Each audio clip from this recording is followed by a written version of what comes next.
Hello friends, welcome to my channel. स्वागत है आपका मेरे चैनल पे। मैं हरप्रीत पटेल बात करूंगा आपसे इस वीडियो में बहुत ही महत्वपूर्ण टॉपिक के बारे में, जिसका नाम है अभिवृद्धि और विकास, ग्रोथ एंड डेवलपमेंट।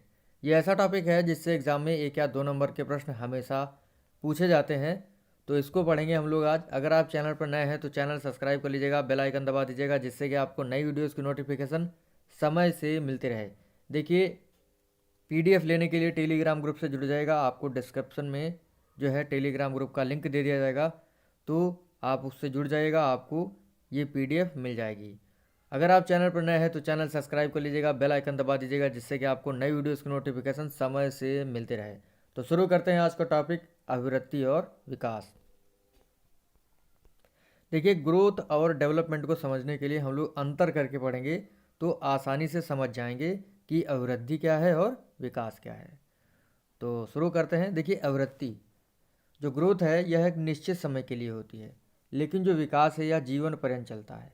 देखिए, जैसे जो हमारी ग्रोथ होती है वो कह सकते हैं गर्भाशय यानी गर्भावस्था से शुरू होती है, और कह सकते हैं किशोरावस्था तक जो है चलती है। यानी हमारी जो ग्रोथ होता है शरीर का, लंबाई में, चौड़ाई में, भार में, ठीक है, वो कह सकते हैं प्रौढ़ावस्था तक होता है।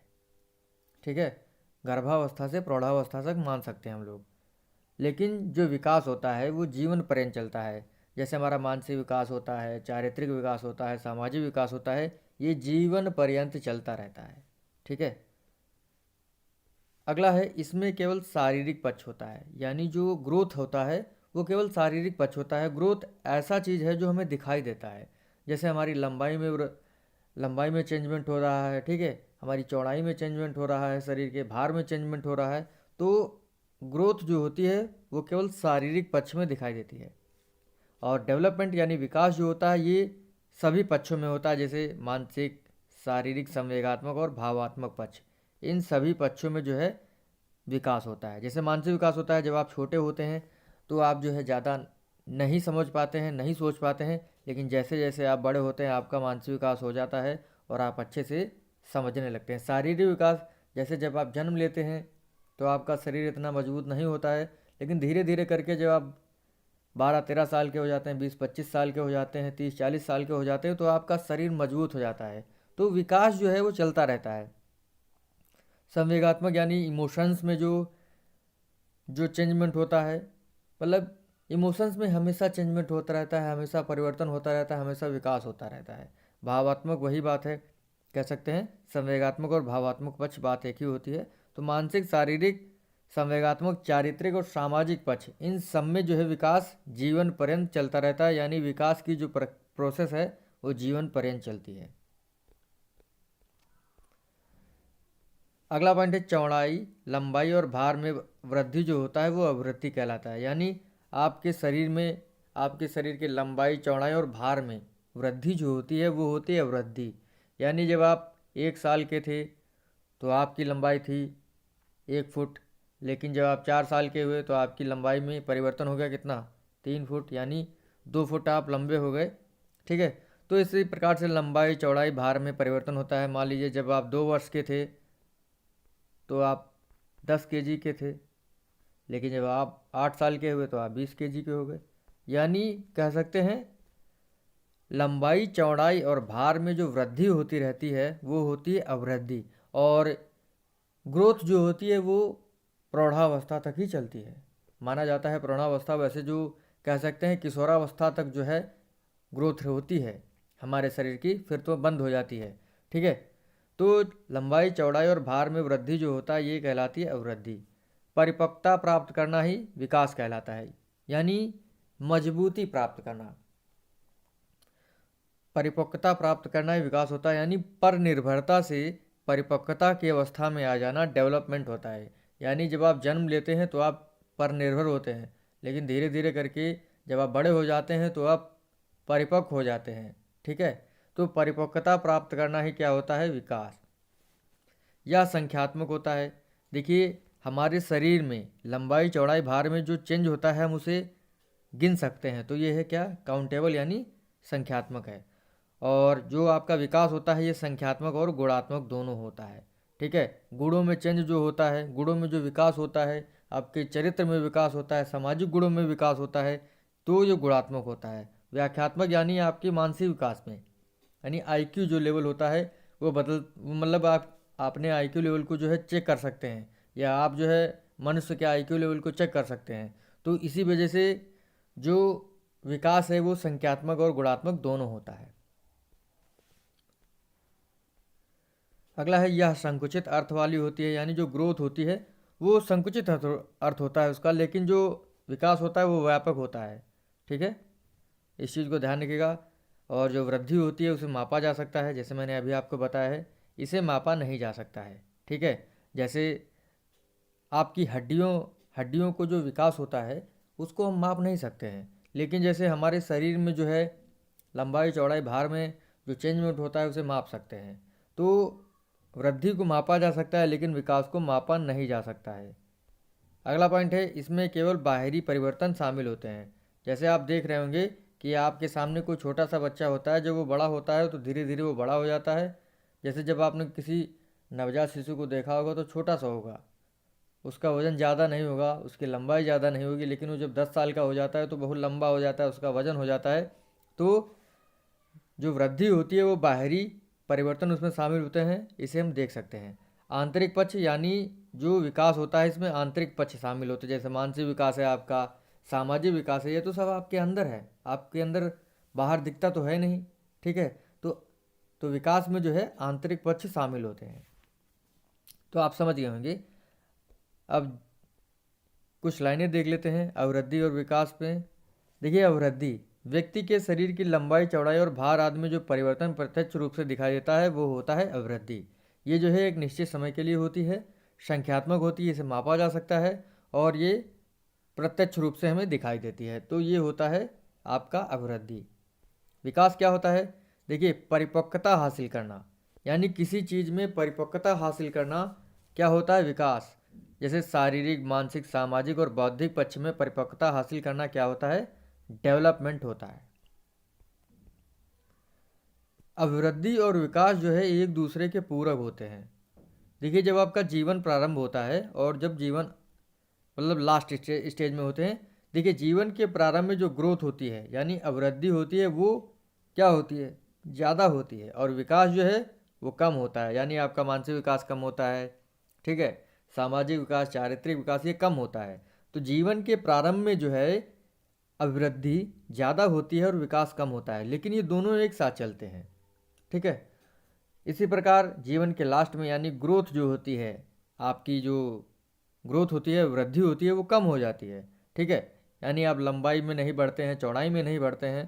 तो कह सकते हैं जो ग्रोथ होती है वो जीवन के लास्ट में कम हो जाती है, लेकिन विकास जो होता है आपका शारीरिक विकास, मतलब आपका मानसिक विकास, शारीरिक विकास जो होता है, यानी शारीरिक विकास मतलब आपके जो अंग है वो मजबूत हो जाते हैं। तो मतलब आपके शारीरिक विकास जो है हो जाता है अच्छी तरीके से, और मानसिक विकास जो है और चारित्रिक विकास जो है ये जीवन के अंत में ज़्यादा होता है। लेकिन कह सकते हैं कि अभिवृद्धि और विकास 7 साथ चलते हैं, इसी वजह से जो है ये पूरक हैं एक दूसरे के। ठीक है, इस चीज़ को आप लोग ध्यान रखिएगा। अब देख लेते हैं विकास के सिद्धांत। ये बहुत ही महत्वपूर्ण प्रिंसिपल्स हैं और एग्जाम में काफ़ी बार पूछे गए हैं। देखिए, निरंतरता का सिद्धांत, प्रिंसिपल ऑफ कंटिन्यूअस, ठीक है, ग्रोथ। तो विकास जो है ये निरंतर चलने वाली प्रक्रिया है, यह कभी तीव्र और कभी मंद होती है। लेकिन विकास की प्रक्रिया जो है ये कभी रुकती नहीं है, ये हमेशा चलती रहती है। यानी जब आप गर्भ में होंगे और जब तक आप मर नहीं जाएंगे तब तक जो है विकास की प्रोसेस चलती रहती है। ठीक है, प्रोसेस ऑफ कंटिन्यूअस डेवलपमेंट होगा यहाँ पे। ठीक है, ग्रोथ नहीं होगा। आगे बढ़ते हैं, व्यक्तिक विभिन्नता का सिद्धांत, प्रिंसिपल ऑफ इंडिविजुअल डिफरेंसेस। देखिए, हर व्यक्ति में व्यक्तिक विभिन्नता पाई जाती है, उसी के हिसाब से विकास की दर होती है। ठीक है, यानी हर व्यक्ति जो है वो किसी ना किसी प्रकार से अलग होता है, मतलब अपने आप में यूनिक पर्सनालिटी होता है, तो उसके विकास की दर जो है वो अलग होती है। आपने देखा होगा, छोटा बच्चा जब होता है तो आप उसको देख कर जान जाते हैं कि ये किस प्रकार से ग्रोथ करेगा, इसकी लंबाई कितनी होगी। ठीक है, तो मतलब कह सकते हैं इंडिविजुअली जो है हम जान जाते हैं कि यह कैसा विकास करेगा। तो हर व्यक्ति में व्यक्तिगत विभिन्नता पाई जाती है और अपनी व्यक्तिगत विभिन्नता के अनुसार ही वो ग्रोथ करता है। अगला है चक्राकार प्रगति का नियम। विकास की गति जो है वो चक्राकार होती है, ठीक है, चक्राकार होती है। देखिए चक्र के आकार की होती है। ये एक कहते हैं कि इस नियम के अनुसार जो प्रोसेस है डेवलपमेंट की वो रेखीय नहीं होती है, लीनियर प्रोसेस नहीं होती, ये चक्र के आकार की होती है, वर्तुलाकार होती है। देखिए इस प्रकार से बना हुआ है, स्पाइरल प्रोसेस होती है, ठीक है। तो विकास की गति जो है ये चक्राकार होती है, ना कि ये क्या होती है, लीनियर। तो ये है आपका जैसे जन्म होता है आपका, ठीक है, उसके बाद 6 माह के होते हैं तब आपका विकास होता है, फिर 1 साल के होते हैं। इस प्रकार से जो है चक्र के आकार में जो है प्रोसेस चलती रहती है। अगला है विकास दिशा का सिद्धांत। तो बहुत ही महत्वपूर्ण है कि कैसे विकास होता है, कि विकास की दिशा क्या है, उसका यह सिद्धांत है। देखिए मस्त बोधमुखी सिद्धांत, जिसे सिफेलोकॉर्डुअल लॉ ऑफ डेवलपमेंट कहते हैं। विकास जो होता है सिर से पैर की ओर होता है। विकास जो होता है सिफेलोकॉर्डुअल जो होता है ये सिर से पैर की ओर होता है। मतलब जो विकास की दिशा है वो सिर से पैर की ओर होती है। यानी पहले जो आपका सिर है, मस्तिष्क है, मस्तिष्क के आसपास के आँख कान नाक मुंह जो है ये विकसित होते हैं, यानी इन पर जो इनका डेवलपमेंट होता है। फिर आपके हाथ पैर, इस प्रकार से विकास होता है। यानी जो विकास है वो सेफेलोकॉर्डुअल है, आपका जो विकास है वो सिर से पैर की ओर होता है, यानी लंबवत होता है, ठीक है। एग्जाम में ऐसे पूछता है कि सिर से पैर की ओर विकास की दिशा को क्या कहते हैं, तो कहते हैं सिफेलोकॉर्डुअल या लंबवत, ठीक है। तो विकास की दिशा जो है सिर से पैर की ओर होती है, जिसे हिंदी में मस्त बोधमुखी सिद्धांत कहा जाता है। अगला है केंद्र से बाहर की ओर, जिसे प्रोक्सिमो डिस्टल लॉ ऑफ डेवलपमेंट कहते हैं। जो विकास की दिशा है वो केंद्र से बाहर की ओर होती है इस नियम के अनुसार। देख सकते हैं केंद्र से बाहर की ओर, यानी जो आपका शरीर है, रीढ़ की हड्डी है और उससे उसके आसपास के अंग, जैसे आपका हृदय है, हार्ट है, तो वहाँ से जो है विकास शुरू होता है और बाहर की ओर आपके हाथों की ओर जो है, पैरों की ओर चला जाता है। यानी जो विकास की प्रोसेस है वो केंद्र से बाहर की ओर होती है, ठीक है। तो इस चीज़ को आप लोग ध्यान रखिएगा। अगला है एकीकरण का सिद्धांत, प्रिंसिपल ऑफ इंटीग्रेशन।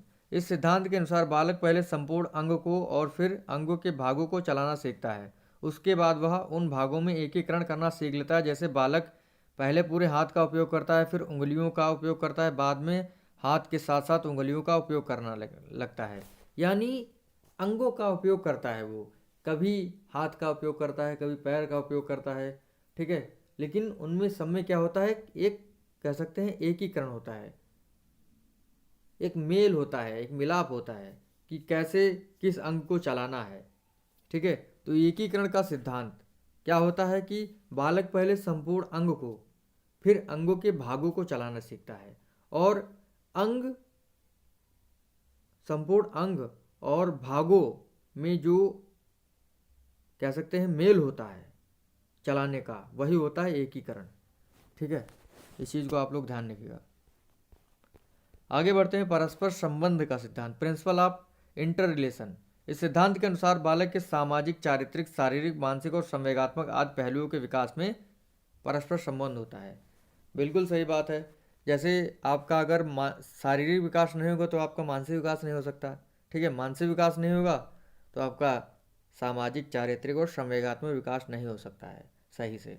तो ये जो पहलू हैं आपस में जुड़े हुए हैं, जैसे शारीरिक, मानसिक, संवेगात्मक, सामाजिक और चारित्रिक, ये जो जितने भी पहलू हैं ये आपस में इंटरकनेक्ट हैं, ठीक है। तो यही है आपका परस्पर संबंध का सिद्धांत, यानी जो विकास के पहलू हैं वो आपस में इंटर रिलेट हैं, ठीक है। तो ये होता है परस्पर संबंध का सिद्धांत।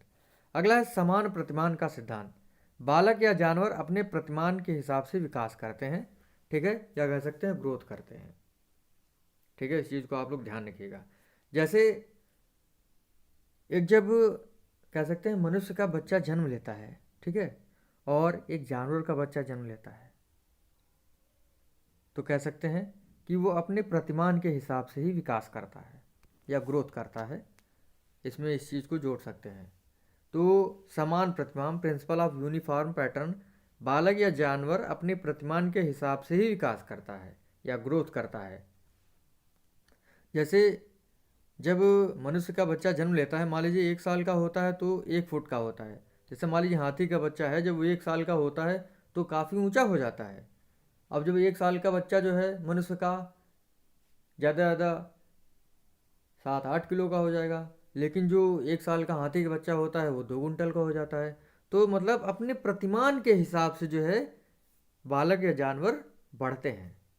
ठीक है, अपने आकार के हिसाब से बढ़ते हैं। अगला है वंशानुक्रम और वातावरण की अंतःक्रिया का सिद्धांत। बालक का विकास न केवल वंशानुक्रम के कारण, न केवल वातावरण के कारण, वरन दोनों की अंतःक्रिया के कारण होते हैं। यानी जो मनुष्य का विकास है वो वातावरण और वंशानुक्रम की अंतःक्रिया के वजह से होते हैं। अगला है सामान्य व विशिष्ट प्रतिक्रिया का सिद्धांत। इस सिद्धांत के अनुसार बालक का विकास सामान्य प्रतिक्रियाओं इस सिद्धांत के अनुसार बालक का विकास सामान्य प्रतिक्रियाओं द्वारा होता है। उदाहरण, नवजात शिशु अपने शरीर के किसी अंग का संचालन करने से पूर्व अपने शरीर का संचालन करता है और किसी विशेष वस्तु को इशारा करने से पूर्व अपने हाथों को सामान्य रूप से चलाता है। यानी जो विकास होता है वो जनरली होता है, फिर जो है वो स्पेसिफिक हो जाता है। यानी पहले जो विकास होता है, पहले जब विकास होता है तो सामान्य होता है, लेकिन धीरे धीरे वो विशिष्टता की ओर चला जाता है। ठीक है, इस चीज़ को आप लोग ध्यान रखिएगा। आगे बढ़ते हैं। देखिए परिभाषाएं हैं, वृद्धि की परिभाषा है। सोरेनसन ने कहा है, अवृद्धि से आश्रित शरीर तथा शारीरिक अंगों में भार तथा आकार की दृष्टि से वृद्धि होना जिसका मापन किया जा सकता है। मैंने अभी आपको बताया है कि जो अवृद्धि होती है वो शारीरिक पक्ष से रिलेटेड होती है। ठीक है, शरीर में होने वाले लंबाई, चौड़ाई और भार में जो परिवर्तन होता है जिसको हम माप सकते हैं, यह एक निश्चित समय के लिए होता है, तो इसे कहते हैं वृद्धि। ठीक है, तो सोरेनसन ने कहा है, वृद्धि से आश्रित शरीर तथा शारीरिक अंगों में भार तथा आकार की दृष्टि से वृद्धि होना जिसका मापन किया जा सकता है। हरलाक ने कहा है, वृद्धि से आशय प्राणी का आकार एवं संरचना में परिवर्तन है। विकास की परिभाषा देख लेते हैं। स्किनर कहते हैं, विकास जीव और उसके वातावरण की अंतःक्रिया का प्रतिफल है। ठीक है, अब देखते हैं विकास को प्रभावित करने वाले कारक, शारीरिक कारक। शारीरिक कारण क्या होते हैं, फिजिकल इश्यूज क्या होते हैं। विकास को शारीरिक फिजिकल इश्यूज भी जो है काफ़ी प्रभावित करते हैं। अगर आपका जो है अच्छे से शारीरिक विकास नहीं होगा तो आपके बहुत से एस्पेक्ट जो हैं वो प्रभावित हो जाते हैं। बुद्धि, अगर आपकी बुद्धि सही से नहीं विकसित होगी तो आप मानसिक रूप से, सामूहिक रूप से अच्छी तरीके से विकसित नहीं हो पाएंगे। वंशानुगत कारक, जो वंशानुगत जो है हेरिडिटी है, वो भी जो है डेवलपमेंट को काफ़ी प्रभावित करती है। ठीक है, इस चीज़ को आप लोग ध्यान रखिएगा। जैसे जो काले माता पिता होते हैं उनके बच्चे अधिकतर जो हैं ब्लैक ही पैदा होते हैं। जो वाइट होते हैं यानी जो खूबसूरत होते हैं, सफ़ेद रंग वाले होते हैं, उनके बच्चे सफ़ेद ही पैदा होते हैं। ठीक है, ये वंशानुगत कारक का ठीक है प्रभाव है। संवेगात्मक कारक, यानी अगर आप सामूहिक रूप से क्रोध वाले हैं तो आपके अंदर ईर्ष्या द्वेष होगा। ठीक है, और अगर आप अच्छे स्वभाव वाले हैं, ठीक है, तो आप जो है अच्छे से विकसित करेंगे। अगर ईर्ष्या दोष होगी, आपके अंदर क्रोध की भावना होगी, तो आप जो है अच्छे से विकास नहीं कर पाएंगे। ठीक है, लेकिन अगर आपके अंदर प्रेम की भावना होगी, सदाचार की भावना होगी, अच्छे काम करने की भावना होगी, तो आप अच्छे से विकास कर पाएंगे। सामाजिक कारक होते हैं, सोशल एस्पेक्ट, मतलब क्या होते हैं, जैसे समाज में रहते हैं, अगर आपका समाज दूषित है, गंदे लोगों के साथ आप रहते हैं, तो आप अच्छे से विकास नहीं कर पाएंगे। जीवन की घटनाएं, मान लीजिए कभी आपके सामने कोई दुर्घटना हो जाती है या आप ही के साथ दुर्घटना हो जाती है, तो आप जो है मेंटली डिस्टर्ब हो जाते हैं, आपका विकास रुक जाता है। भौतिक वातावरण, आपके आसपास का वातावरण जो है जिसमें आप रहते हैं, प्रदूषित वातावरण होगा तो आप जो है अच्छे से विकास नहीं कर पाएंगे। इसी प्रकार सामाजिक आर्थिक स्थिति, आपकी स्थिति कैसी है, आप गरीब हैं, अमीर हैं, तो ये सब चीज़ें जो हैं हमारे विकास को प्रभावित करती हैं। तो आज का ये टॉपिक जो है यहीं पर समाप्त होता है। अगर आपको टॉपिक अच्छा लगा हो तो लाइक कर दीजिएगा, शेयर कर दीजिएगा। मिलते हैं आपसे अगले वीडियो में। Thank you friends.